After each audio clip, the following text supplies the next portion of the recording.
हाय, कैसे हैं आप लोग। आशा करते हैं आप लोग अच्छे होंगे। आज जानेंगे हम लोग बहुपद के विषय में पॉलिनोमियल। क्लास 10th का एक बहुत ही इंपॉर्टेंट चैप्टर है बहुपद, जिसे पॉलिनोमियल कहते हैं। इसको पॉलिनोमियल को जानने से पहले थोड़ा सा हम इसके पीछे चलते हैं। क्लास 6-7 से हम लोग पढ़ते हैं इसको। क्लास 6 में इसको क्या ये क्लास 10th में ही पढ़ते हैं? नहीं, क्लास 6 से इसको बीजगणित के रूप में पढ़ते हैं, अलजेब्रा जिसे बोलते हैं। क्लास 7th में इसको सरल समीकरण के रूप में पढ़ा गया है। 8 में एक चर वाले रैखिक समीकरण के रूप में पढ़े हैं इसे। इसके बाद क्लास 9th में भी हम लोग बहुपद के विषय में पढ़े हैं, बहुपद का पूरा डिटेल्स में पढ़े हैं उसका, और 10th में भी ये बहुपद के रूप में ही है। तो अब बहुपद किसे कहते हैं? बहुत सारे, ये दो पार्ट से बना है, दो भाग से बना है, बहु और पद। बहु मीन्स बहुत सारे, जैसे हिंदी में एक वचन, द्विवचन, एक वचन, बहुवचन पढ़ते हैं, तो बहुत सारे। पद मीन्स भाग, टुकड़ा, अंश, खंड, ये पद होते हैं। तो बहुत सारे पदों को मिलाकर और तब बहुपद बनता है। इसका परिभाषा क्या दे सकते हैं? वैसा बीजीय व्यंजक, वैसा बीजीय व्यंजक अलजेब्रिक एक्सप्रेशन जिसमें चरों की घातांक सदैव पूर्ण संख्या हो। वैसे बीजीय व्यंजक जिसमें चरों का घातांक सदैव पूर्ण संख्या हो। पूर्ण संख्या प्राकृतिक संख्या में या गिनती की संख्या में जब जीरो को शामिल कर लिया जाता है तो वो पूर्ण संख्या होती है। और ये ध्यान रखना है कि ये सब के सब धनात्मक होती हैं, जीरो को छोड़कर सभी धनात्मक होती है, ऋणात्मक नहीं। ठीक है। अब बीजीय व्यंजक अलजेब्रिक एक्सप्रेशन, चर और अचर राशियों। अब बीजीय व्यंजक किसे कहते हैं? चर और अचर राशियों के योग, जोड़, अंतर, घटाव और गुणा और भाग से बने व्यंजक या पद बीजीय व्यंजक कहलाते हैं।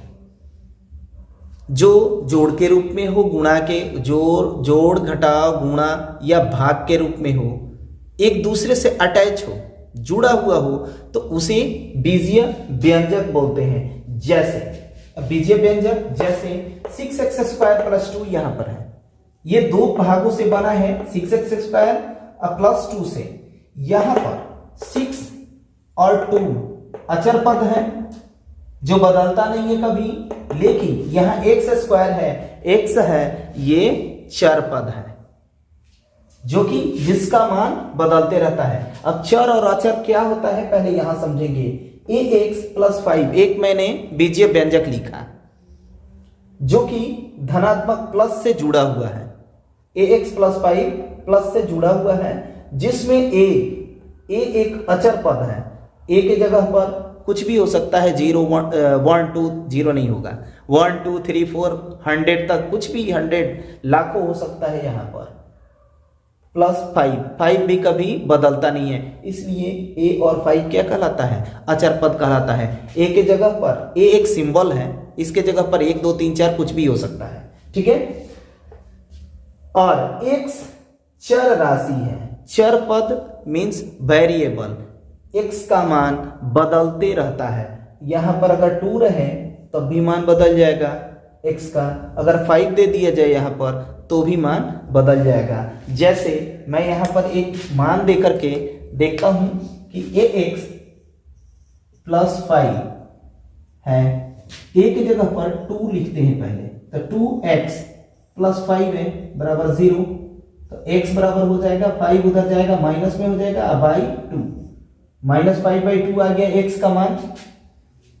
ठीक है। लेकिन यहां देखिए, फिर a के जगह पर यहां पर हमने 2 रखा था, अगर 5 रखते हैं तो 5x + 5 रख देते हैं, बराबर 0 करते हैं, तो x बराबर ये प्लस में 5 है, इधर जाकर माइनस में 5 हो जाएगा, अब बट्टा ये 5 हो जाएगा, नीचे आकर के भाग लग जाएगा, 5 से 5 कट जाएगा, -1। यहां पर x का मान क्या हुआ? जैसे ही a का मान बदला, यहां देख रहे हैं a का मान जैसे बदला, a का मान यहां 2 हुआ, तो x का मान कितना आ गया?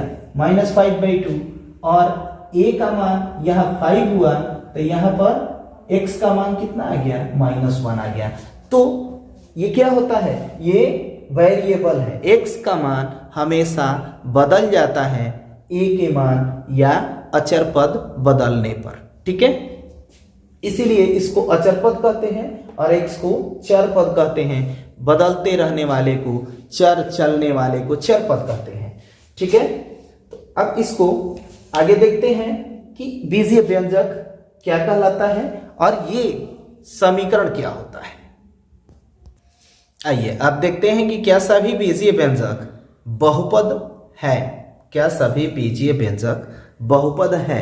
ये ऐसा जरूरी नहीं है कि सभी बीजीय व्यंजक बहुपद ही होंगे। जैसे इसके लिए कुछ शर्त है कि कौन सा व्यंजक बहुपद होगा, कौन सा व्यंजक बहुपद नहीं होगा। जैसे अब पहला देखते हैं कि चर राशि का घातांक एक धनात्मक पूर्णांक हो, धनात्मक जो प्लस में हो। चर राशि का पूर्णांक, यहां पर x का पूर्णांक क्या है, 1 है, जो कि धनात्मक है।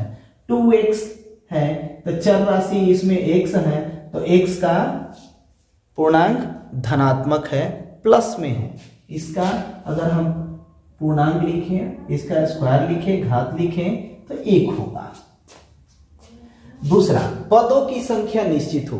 अब ऐसा नहीं कि बहुत सारे पदों को एक साथ जोड़ दिया गया, अनंत तक जो पद जाते हों तो वो बहुपद नहीं होगा। उसमें पदों की संख्या निश्चित, जैसे देख रहे हैं कि यहाँ पद की संख्या, यहाँ एक पद है, एक ही पद है। यहाँ देख रहे हैं कि 2 पद है तो ये भी बीजीय व्यंजक है, ये भी बहुपद है। यहाँ देख रहे हैं 3 पद है, इसका मतलब ये भी बीजीय व्यंजक है, ठीक है। निश्चित है इसमें कि यहाँ 3 पद है, 2 पद है, एक पद है, ठीक है। तो ये भी बीजीय व्यंजक है, पदों की संख्या निश्चित हो। तीसरा, प्रत्येक पद में चर राशि का गुणांक एक वास्तविक संख्या, एक वास्तविक संख्या हो तो वह क्या होगा, वह बहुपद होगा। चौथा, चर x का घात कभी भी माइनस या बट्टे में ना हो। तो यहां सबको देखते हैं, यहां देख रहे हैं कि इसका घात 2 है, प्लस में ही है, धनात्मक है, इसलिए ये भी बहुपद है, ये भी बहुपद है। ये एक्स स्क्वायर द्विघात बहुपद है, ठीक है। इसमें एक घात वाला बहुपद है, इसमें भी एक ही घात का बहुपद है चर में। यहां देखते हैं कि एक्स स्क्वायर यहां भी द्विघात है, लेकिन ये इसको हम जब करते हैं, तोड़ते हैं, तो ये 1/x को हम x का पावर -1 लिखेंगे। जब इसको सही करेंगे तो हमें x का पावर -1 करना पड़ेगा, तो ये बहुपद नहीं है, तो इसे हम काट देंगे। फिर मैंने यहां दिया गया है कि कभी भी इसका घात जो है बट्टा में नहीं हो, तो यहां भी हम देखते हैं 5वें में कि ये बट्टे में घात आ गया चर राशि का, इसका मतलब ये भी बहुपद नहीं है। यहां छठा 8, ये देख रहे हैं कि ये शून्य घात 8 का जो चर है 8 के साथ x, इसका शून्य घात है। चर x में एक शून्य घात वाला बहुपद है, तो ये भी बहुपद हो सकता है। सिर्फ 8 हो, 5 हो, 7 हो तो भी वो बहुपद हो सकता है शून्य घात वाला x में या चर राशि में, ठीक है। इसके बाद 7वां देखते हैं कि ये क्या चर बहुपद है या नहीं है। तो यहां देखते हैं कि y जो है रूट में है, तो ये कभी भी रूट में नहीं होना चाहिए। ये चर राशि y है इसमें, और अगर इसको लिखते हैं तो y का पावर 1/2 होगा। कभी भी रूट को हम 1/2 से पावर में लिख करके उसका रूट हटा देते हैं, तो ये y का पावर 1/2, और जब बट्टा में होता है तो वो क्या होता है, बहुपद नहीं होता है, इसलिए ये भी बहुपद नहीं होगा। √y + 3y ये भी बहुपद नहीं होगा। ये बहुपद हो सकता है कि जैसे √3y + y, ये y बाहर हो गया, मीन्स ये बहुपद हो सकता है, ठीक है। तो आप समझ गए कि बहुपद कौन कौन सा हो सकता है। क्या सभी बीजीय व्यंजक बहुपद है? तो आप बोलेंगे कि नहीं, ये नहीं हो सकता है कि सभी बीजीय व्यंजक बहुपद नहीं हो सकते हैं। उसमें कुछ कंडीशन होता है कि जिसमें चरों की संख्या निश्चित हो, सब वास्तविक संख्या हो। ठीक है, अब देखते हैं कि इनको बहुपद को का वर्गीकरण कैसे करते हैं, किस तरह से इसका वर्गीकरण करते हैं। इसका दो तरह से वर्गीकरण करते हैं, पहला घात के आधार पे और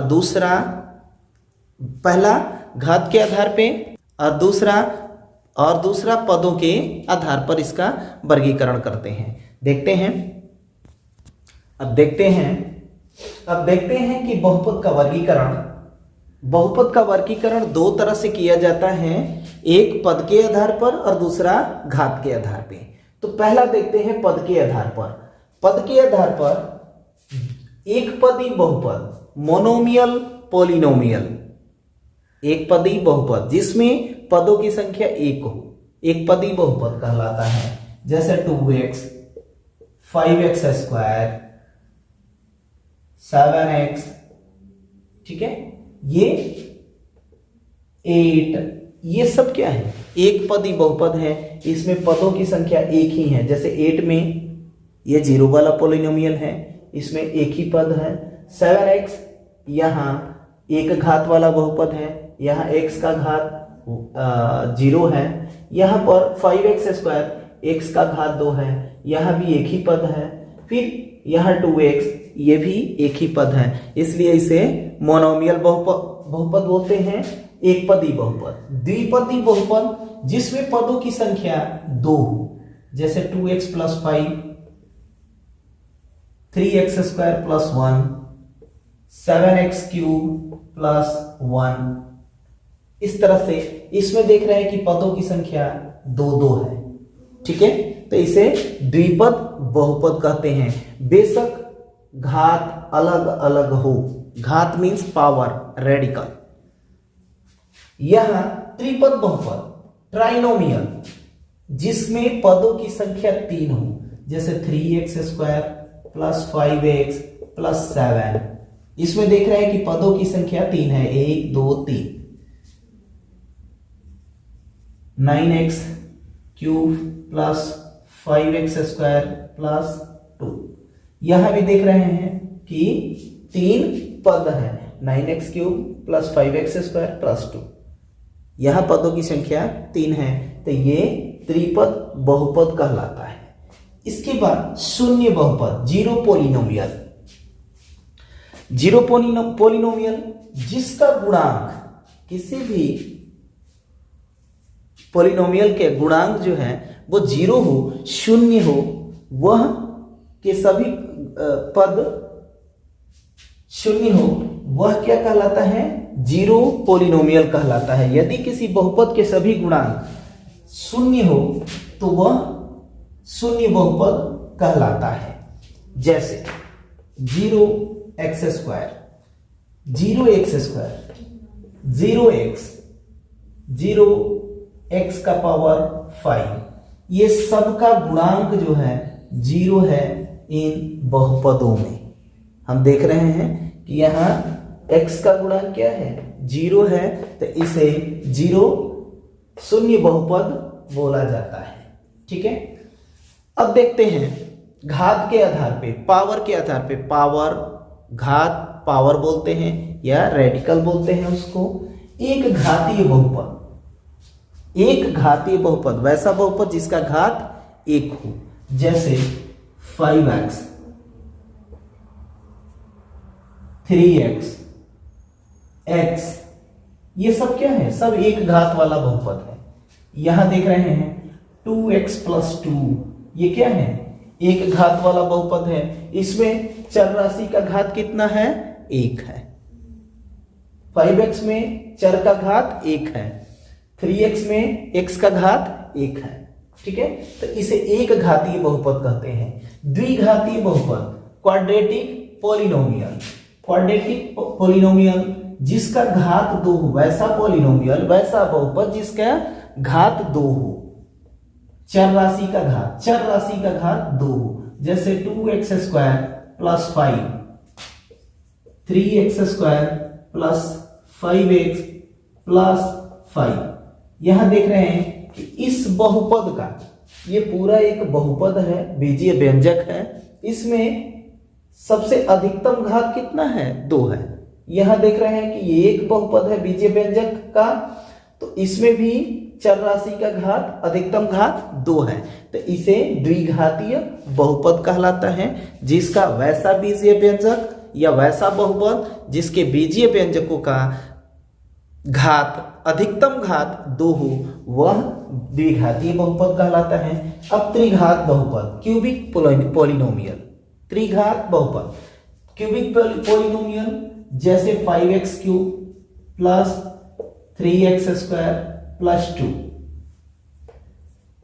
7x cube plus x, 9x cube plus 2। ये क्या है? ये सब जो बीजीय व्यंजक हम देख रहे हैं, इसमें इस बीजीय व्यंजक का, इस बहुपद का अधिकतम घात कितना है? 3 है। इस बहुपद में चर राशि x का घात 3 है, अधिकतम घात 3 है।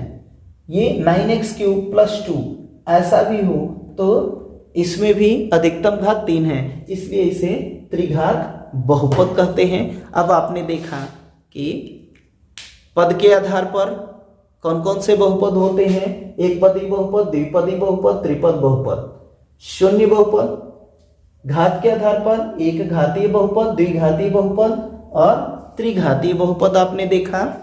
ठीक है, अब इसके बाद भी और घात वाला बहुपद हो सकता है। अब आगे देखते हैं इसमें शून्य क्या कहलाता है। अब बहुपद का शून्य कैसे निकालते हैं? बहुपद का शून्य, जीरोस ऑफ पॉलिनोमियल, कैसे इसका बहुपद का शून्य निकालते हैं? दिए गए व्यंजक एक्सप्रेशन को 0 के बराबर कर, किसके बराबर? 0 के बराबर कर चर का मान निकालते हैं, वही मान उस व्यंजक का शून्य कहलाता है। मींस उस व्यंजक को वो शून्य बना देता है। जैसे x प्लस 9 बराबर, इसको 0 के बराबर कर लिए। अब x बराबर, यहां 9 प्लस में है, बराबर के उस साइड ले जाएंगे -9, मींस -9 जो है इसका शून्यक होगा। जैसे इसको प्रूव करके देखते हैं, x के जगह पर क्या रखना होगा? -9, अब प्लस में 9 बराबर 0। अब -9 से +9 कट गया, 0 बराबर 0, ये शून्य कहलाता है। ठीक है, तो किसी भी चर में, किसी व्यंजक में को 0 के बराबर कर देते हैं और उसके बाद चर का मान निकालते हैं। जो मान आता है वही चर का व्यंजक आता है, वही चर का शून्य कहलाता है। अब चलेंगे चैप्टर नंबर 2.1 में, बुक का 2.1 में। इसके बाद इसमें हमको देखना होगा अल्फा और बीटा, गामा। अल्फा और बीटा क्लास 10th में हम लोगों को देखना है कि अल्फा और बीटा इसके 2 शून्यक होते हैं, लेकिन अभी पहले 2.1 चैप्टर में नहीं पढ़ना होगा, उसको 2 प्रश्नावली 2.2 में पढ़ना है। अभी हमको पढ़ना है प्रश्नावली 2.1 में शून्यक के विषय में। तो शून्यक यहां देखेंगे कि इस तरह की मैंने कुछ आकृति आपको समझाने के लिए दिया है, जो 2.1 में पढ़ना है। आपको मैं अभी दिखाऊंगा और आप बिल्कुल आंख बंद करके निकाल लेंगे 1 मिनट के अंदर में। जैसे यहां देखेंगे, इसको x अक्ष बोलते हैं और इसे y अक्ष बोलते हैं, x एक्सिस और y एक्सिस। ये आकृति या ग्राफ x अक्ष को हमें सिर्फ देखना है, x अक्ष को। x अक्ष को जितनी बार काटे वही उसका जीरोज या शून्यक होता है। जैसे इस फर्स्ट में देखते हैं कि x अक्ष को यह कितनी बार काटा है? 1 और 2, तो इसका शून्य क्या होगा? 2 हो जाएगा।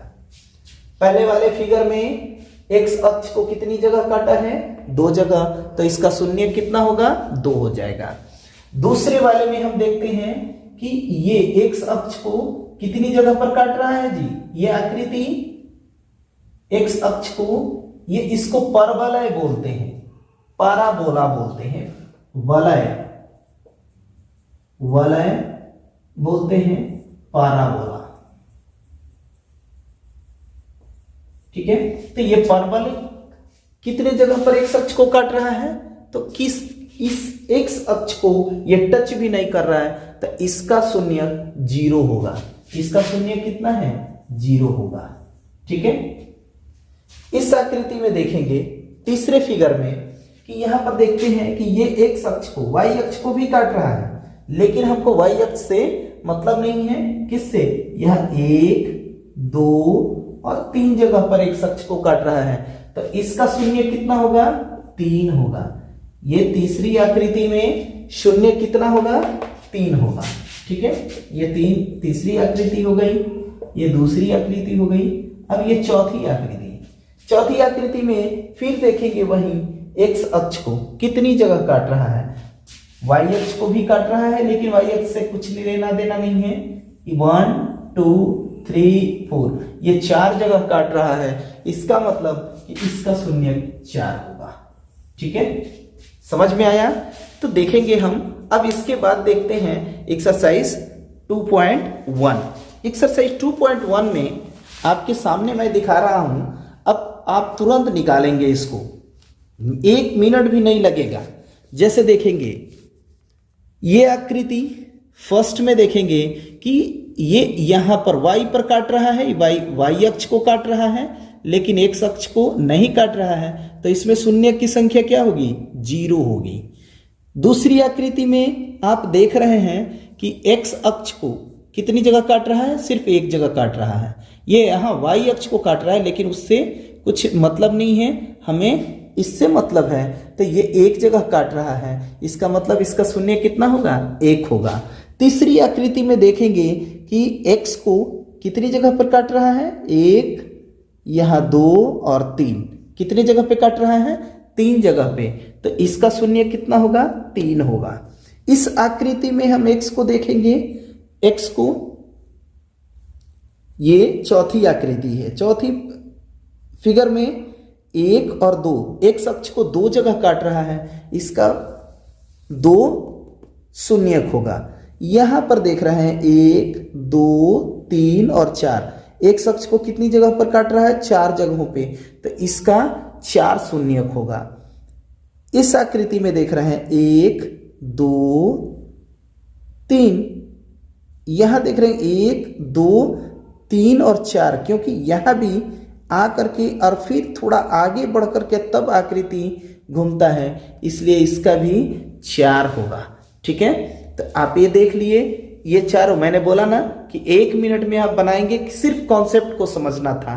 कॉन्सेप्ट समझ गए, आपका ये एक्सरसाइज 2.1 क्लास 10th का समाप्त हो गया। क्लास 2 एक्सरसाइज प्रश्नावली 2.1 समाप्त हो गया। अब इसके बाद चलेंगे प्रश्नावली 2.2 में, तब हम देखेंगे कि द्विघात बहुपद का कौन कौन सा पॉलिनोमियल शून्यक होता है।